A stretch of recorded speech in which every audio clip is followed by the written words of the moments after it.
तो भाई लोग कैसे हो। आज मैं आप लोग के लिए लेके आया हूँ रत्नों का हार। चलिए कहानी स्टार्ट करते हैं।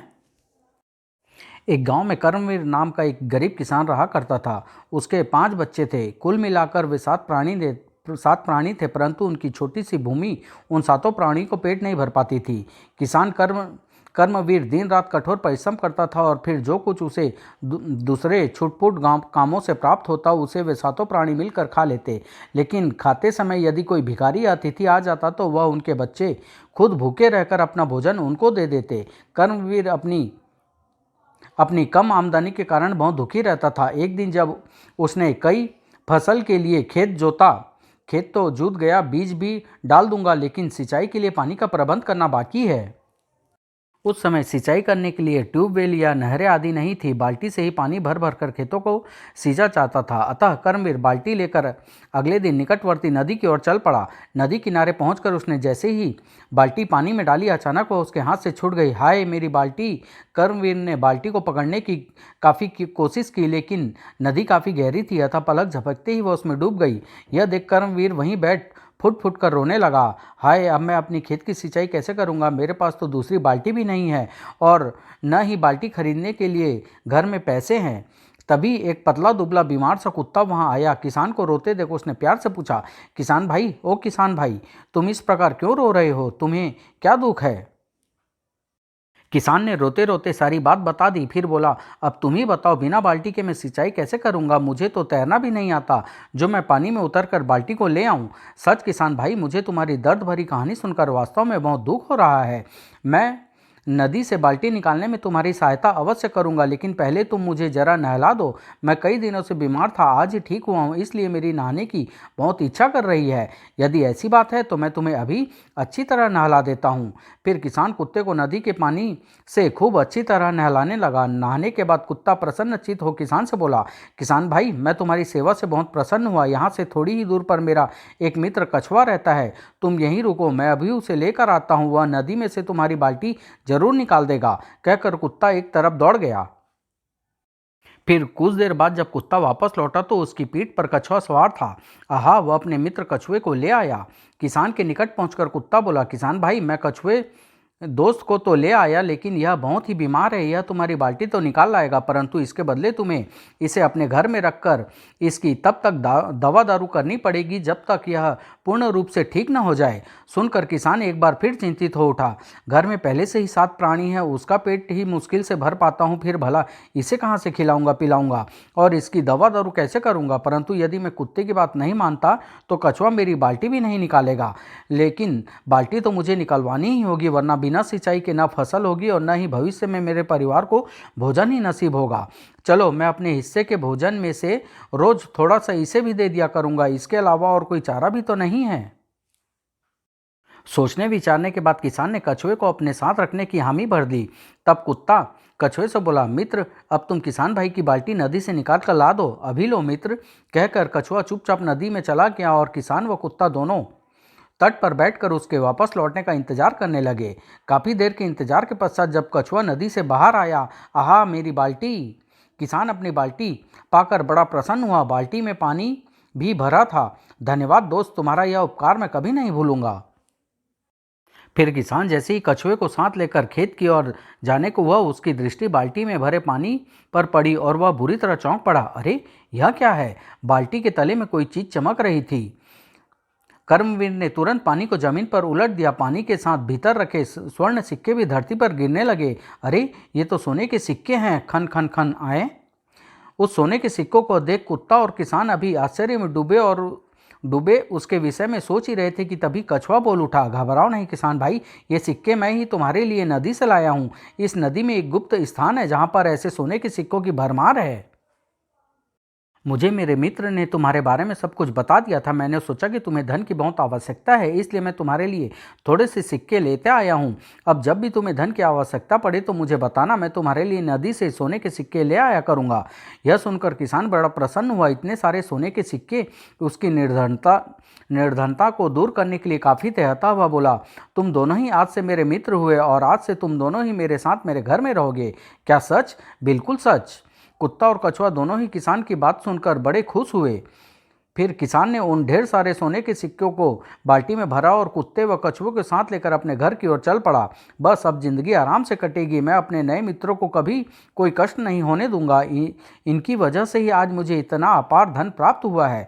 घर पहुंचकर उसने सारी कहानी अपनी पत्नी को सुनाई और वे सिक्के दिखाए। आहा, इतने ढेर सारे सोने के सिक्के! भगवान ने हमारी सुन ली, अब हमें कभी भूखा नहीं सोना पड़ेगा। ठीक कहती हो भगवान, लेकिन यह सब इन्हीं मित्रों की सहायता से हुआ है। आज से तुम्हें इनकी भी अपने बच्चों की तरह देख रेख करनी है, क्यों नहीं स्वामी? इस तरह 2 और प्राणियों के बढ़ने से किसान के परिवार में 9 प्राणी हो गए, परंतु अब किसान और उसकी पत्नी को कोई चिंता नहीं थी। किसान की पत्नी अपने बच्चों के समान ही कुत्ते और कछुए का भी पूरी देखभाल करने लगी, जिससे दोनों शीघ्र ही स्वस्थ हो गए। धीरे धीरे किसान बहुत बड़ा धनवान हो गया। झोपड़ी के स्थान पर उसके एक सुंदर भवन बनवा लिया। अब किसान के घर में कभी किसी भी वस्तु की कोई कमी नहीं थी, परंतु इतना सारा सुख प्राप्त होने के बावजूद भी वह कुत्ते और कछुए की सेवा में कोई कसर नहीं रखता था। कुत्ता और कछुआ भी किसान के साथ बहुत सुख से रह रहे थे। जब कभी भी किसान को पैसे की आवश्यकता पड़ती तो कछुआ नदी से सोने के ढेर सारे सिक्के लाकर उसे दे देता और वह उन सोने के सिक्कों से अपना जरूरत का सारा सामान खरीद लाता।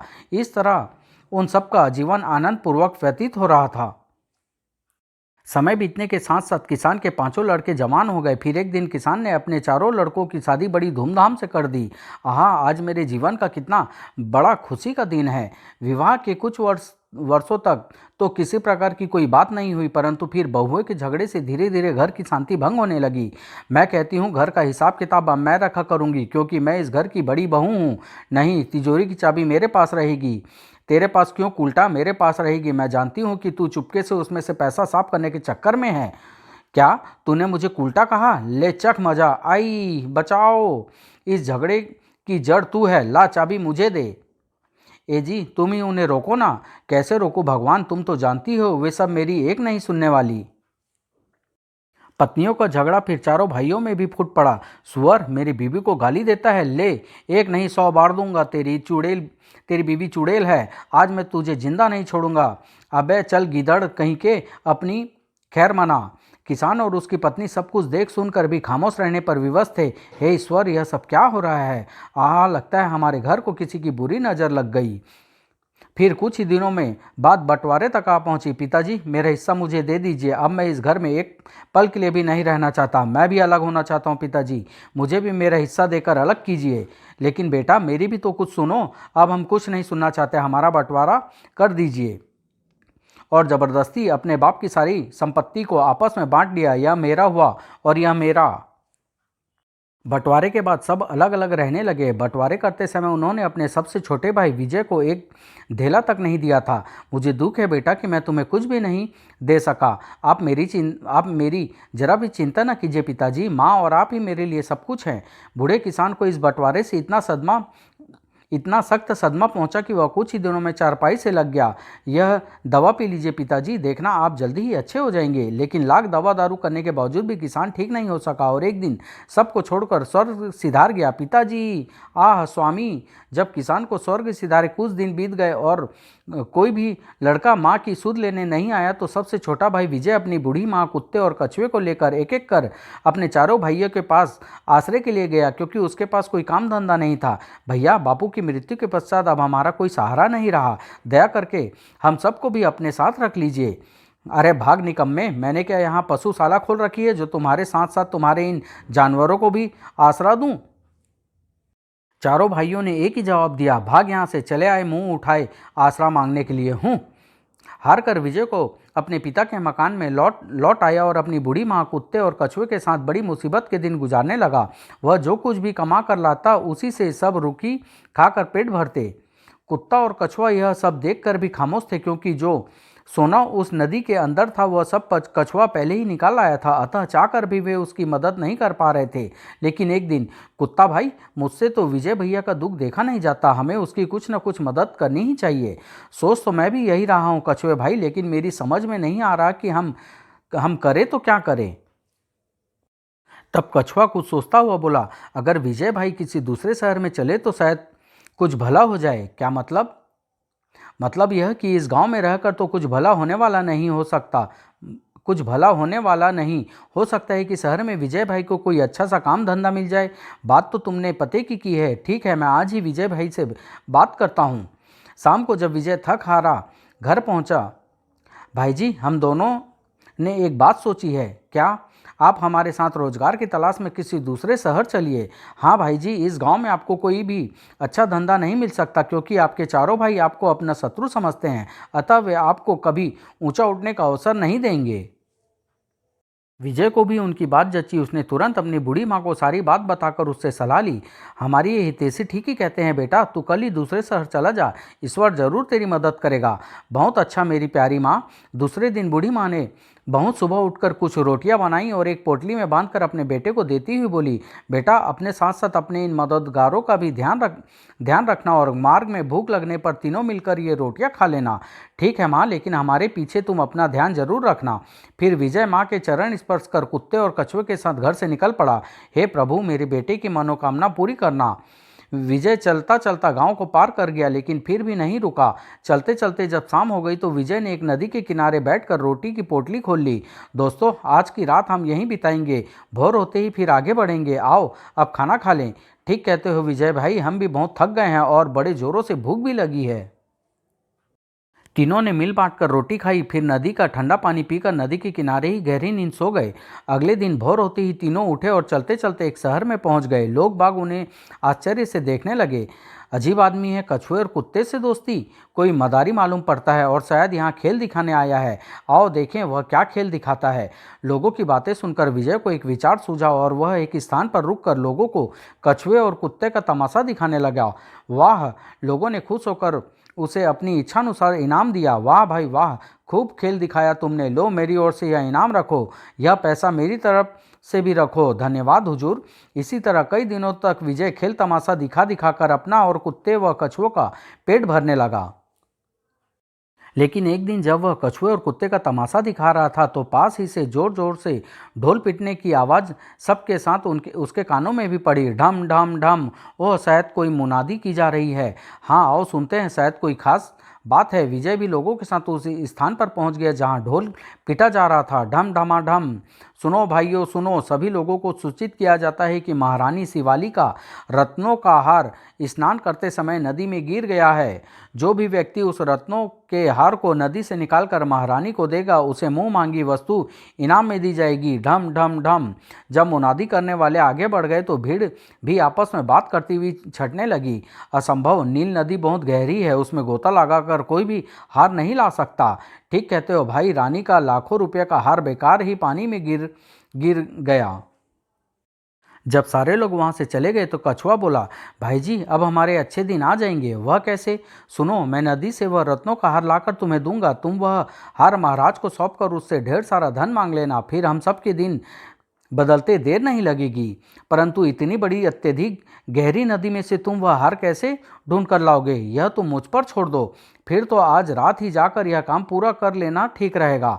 ठीक कहते हो मित्र, देर करने से हो सकता है कोई और उसे निकाल कर ले आए। लेकिन उसके बाद वे अपने अस्थायी निवास स्थान की ओर चल पड़े, परंतु उन तीनों में से किसी को भी यह मालूम नहीं हो पाया कि एक अज्ञात व्यक्ति उनके मध्य होने वाली सारी बातचीत सुन चुका है।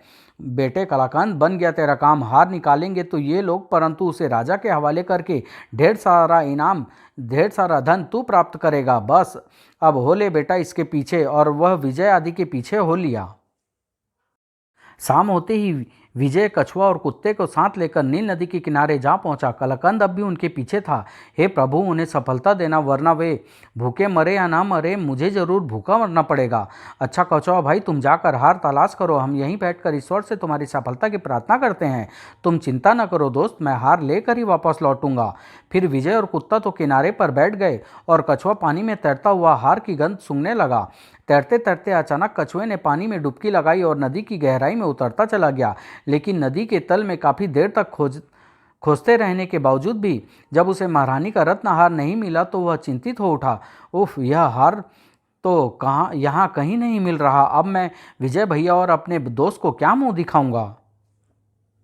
अचानक उसके दिमाग में एक विचार आया और वह जोर जोर से अपने जात बिरादरी के अन्य कछुए को आवाज़ लगाने लगा। दोस्तों, भाइयों, मेरे बुजुर्गों, जल्दी आइए, आपका एक साथी मुसीबत में फंसा है। थोड़ी ही देर में वहाँ पर सैकड़ों छोटे बड़े कछुए एकत्रित हो गए। क्यों भाई, क्या बात है? तुम इस तरह परेशान होकर हमें क्यों आवाज़ें लगा रहे थे? क्या विपत्ति आई है तुम पर?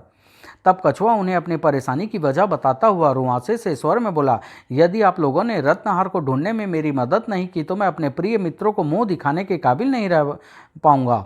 ए भले दोस्त, तो तुम चिंता न करो, हम तुम्हारी मदद अवश्य करेंगे।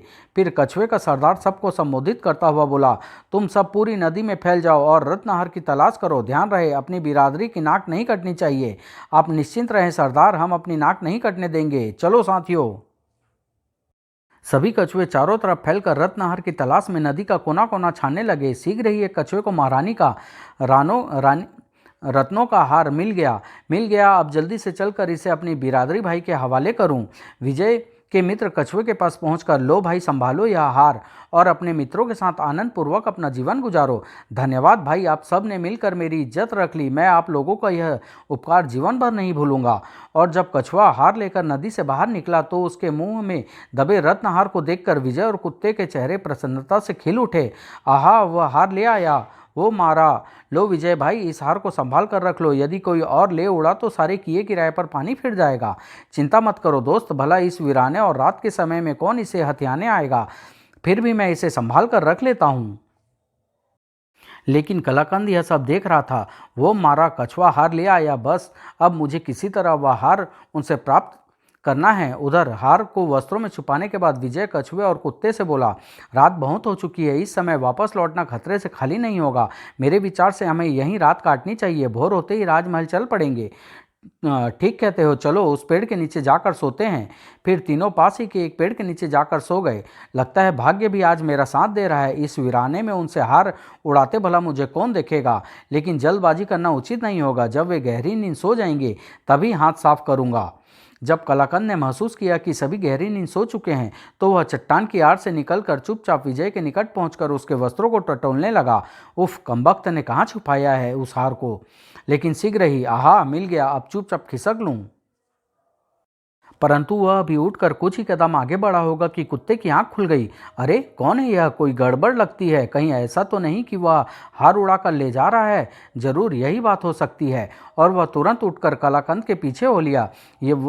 वह मूर्ख भला मुझसे कैसे पीछा छुड़ा पाएगा? मैं पाताल तक भी उसका पीछा नहीं छोड़ूंगा। कलाकंद को इस बात का कतई गुमान नहीं था कि कुत्ते की उस पर नज़र पड़ चुकी है और वह इस समय उसका पीछा कर रहा है। कलाकंद सीधा अपने घर पहुंचा। अब ठीक है, कल सुबह ही इसे राजा के हवाले कर मुंह मांगी वस्तु प्राप्त करूंगा। और तकिए के नीचे हार रख कलाकंद गहरी नींद सो गया। तो यह धूर्त चोर विजय भैया के सुखों पर डाका डालना चाहता है, लेकिन मैं ऐसा हरगिज नहीं होने दूंगा।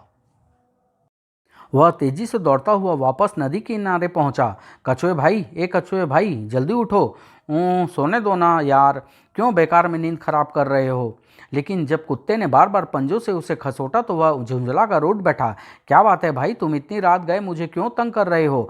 गुस्सा मत करो दोस्त और मेरी बात ध्यान से सुनो। एक व्यक्ति विजय भाई के पास से रत्न हार उड़ा ले गया है। क्या? यह तुम क्या कह रहे हो? तब कुत्ते ने उसे सारी बात बता दी। फिर बोला, लेकिन तुम चिंता मत करो, मैंने भी उसे मजा चखाने के लिए एक योजना बना ली है। क्या योजना बनाई है? जल्दी बताओ मुझे। तब कुत्ता धीमे स्वर में उसे अपनी योजना समझाने लगा। योजना समझाने के पश्चात उसने कछुए को अपनी पीठ पर बैठाया और पास ही के एक बाजार की तरफ दौड़ पड़ा। शीघ्र ही बाजार में स्थित एक नकली हार बेचने वाले की दुकान पर पहुंचा, जो अभी भी खुली हुई थी और उस दुकान का मालिक अपनी गद्दी पर बैठा ऊँग रहा था। मौका अच्छा है दोस्त, तुम जल्दी से भीतर जाकर महारानी के रत्न हार जैसा ही एक नकली हार ले आओ। ठीक है, तुम यहीं रुको, मैं अभी आता हूँ। कहने के बाद कछुआ धीरे धीरे रेंगता हुआ दुकान के भीतर प्रविष्ट हुआ और चुपके से महारानी के रत्न हार जैसा ही एक नकली हार मुंह में दबाकर बाहर निकल आया। बहुत खूब दोस्त, अब जल्दी से मेरी पीठ पर सवार हो जाओ। हमें उस चोर के घर चलकर यह हार उस असली हार में बदलना है। ठीक है। कछुए के पीठ पर बैठते ही कुत्ता पूरी सख्ती से कलाकंद के घर की ओर दौड़ पड़ा। शीघ्र ही वे कलाकंद के घर के सामने थे। वह अभी भी गहरी नींद सो रहा है। आओ चलकर चुपके से हार बदल लें। चलो। फिर दोनों ने मिलकर वह नकली हार कलाकंद के सिरहाने रखकर उसका असली हार निकाला और घर से बाहर निकलकर सीधे नदी के तट पर आ पहुंचे। बस अब आराम से सो जाओ, सुबह ही विजय भाई को सारा किस्सा बताएंगे।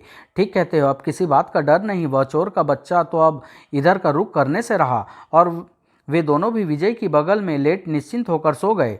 सुबह जब विजय सोकर उठा तो उन्होंने उसे सारी रात की सारी घटना कह सुनाई और वह हार उसके हवाले कर दिया। सच दोस्तों, तुम दोनों के उपकार की कीमत इस जीवन में मैं शायद कभी नहीं चुका पाऊंगा। बेकार की बात छोड़ो विजय भाई और तुरंत राजमहल चलकर यह हार महाराज के हवाले करो।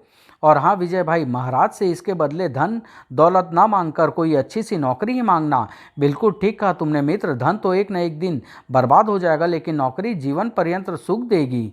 ठीक है, मैं महाराज से नौकरी ही मांगूंगा। चलो अब चलते हैं। और तीनों उठकर राजमहल की ओर चल दिए। उधर कलाकंद भोर होते ही राजमहल पहुंचा। महाराज की जय हो। महाराज, मैं महारानी जी का खोया हुआ रत्नों का हार नदी से निकाल कर लाया हूँ, यह लीजिए। वाह, बहुत खूब। आहा, यही है मेरा 9 लाखा रत्नहार। कलाकंद से हार लेने के बाद राजा प्रसन्नता भरे स्वर में बोला, बोलो नौजवान, तुम इनाम में क्या चाहते हो? महाराज, मैं राजकुमारी जी से शादी करना चाहता हूँ। यदि हार वास्तव में असली हुआ तो हम वचनानुसार तुम्हारी यह इच्छा अवश्य पूरी करेंगे। तब आप पहले अपनी पूरी तसल्ली कर लीजिए महाराज, नकली साबित होने पर मैं भी हर सजा भुगतने के लिए तैयार हूँ। राजा ने तुरंत अपने राज जौहरी को बुलाया। जौहरी जी, आप इस हार की जांच कीजिए। जो आज्ञा महाराज। हार की जांच करने के साथ ही जौहरी आश्चर्य से चीख उठा, महाराज, यह तो नकली हार है, इसके सारे रत्न नकली हैं। क्या? आए? दूसरे पल राजा क्रोध से चीख उठा, यानी यह द्रुत हमें नकली हार देकर ठगने आया था। सैनिकों, गिरफ्तार कर लो इस कमीने को और उम्र भर के लिए काल कोठरी में डाल दो। नहीं। नकली हार की बात सुनकर कलाकंद के पसीना छूट गया। महाराज, यह झूठ है, मैं असली हार ही लेकर आया हूँ। खामोश मक्कार, सैनिकों ले जाओ इसे। तभी विजय भी कछुए और कुत्ते के साथ वहां पहुंच गया। कौन हो तुम और इन जानवरों के साथ दरबार में आने की तुमने हिम्मत कैसे की? महाराज, मैं महारानी जी का असली हार लेकर आया हूं। यह रहा वह रत्नहार। अरे, लेकिन यह तुम्हें कहां से मिला? तब विजय ने राजा को नदी से हार निकालने से लेकर कलाकंद द्वारा चोरी किए जाने का सारा किस्सा कह सुनाया। सब कुछ सुनने के पश्चात राजा बोला, जौहरी जी, आप इस हार की भी जांच कीजिए, अभी पता चल जाएगा कि इसकी बात सच झूठ है या सच। जी महाराज। तो यह सब इन जानवरों को किया धरा है। शीघ्र ही हार की जांच कर जौहरी प्रसन्नता भरे स्वर में बोला, महाराज, यह हार असली है और महारानी जी का ही है। क्या सच? तो इसका मतलब यह हुआ कि इस लड़की की बात सच है। अगले ही पल राजा कलाकंद की ओर इशारा करता हुआ चीख उठा, सैनिकों, ले जाओ इस धूर्त चोर को और काल कोठरी में डाल दो। दूसरे के हक पर डाका डालने वाले के लिए यही सजा उचित है। उफ, बुरा फंसा, चला था 24 से 26 बनने, लेकिन डूबे भी नहीं रहा। चलो। जब सैनिक कलाकंद को लेकर वहां से चले गए, बोलो नौजवान, तुम क्या इनाम मांगना चाहते हो? हम तुम्हें तुम्हारी मुंह मांगी वस्तु देंगे। महाराज, मुझे धन दौलत कुछ भी नहीं चाहिए, बस यदि आप दे सके तो मुझे कोई अच्छी सी नौकरी दे दीजिए, क्योंकि मैं बेरोजगार और गरीब आदमी हूँ। विजय की बात सुनकर राजा एकदम प्रसन्न हो उठा। बहुत खूब, तुम हमें एक भले इंसान लगे नौजवान, अतः हम तुम्हें आज ही से अपनी सेना का सिपह सालार बनाते हैं। सिपह सालार? आहा, आप जुग जुग जिए महाराज। यही नहीं बेटे, बल्कि हम अपनी बेटी चंद्रकला का विवाह भी तुम्हारे साथ करने की घोषणा करते हैं। क्या? यह आप क्या कह रहे हैं महाराज? सुनकर विजय बुरी तरह बौखला गया। यह हमारा फैसला है विजय सिंह, और हमें विश्वास है कि तुम भी इस विवाह से इनकार नहीं करोगे। भला आपके फैसले को मैं कैसे टाल सकता हूँ महाराज? आपकी आज्ञा मेरे सर माथे पर। इस तरह से विजय अपने जानवर मित्रों की मदद से न केवल सिपह सालार बन गया, बल्कि राजकुमारी चंद्रकला से विवाह कर वह अपनी बूढ़ी माँ तथा अपने अभिन्न मित्रों कछुओं और कुत्ते के साथ आलीशान महल में रहते हुए आनंद पूर्वक अपना जीवन व्यतीत करने लगा। समाप्त।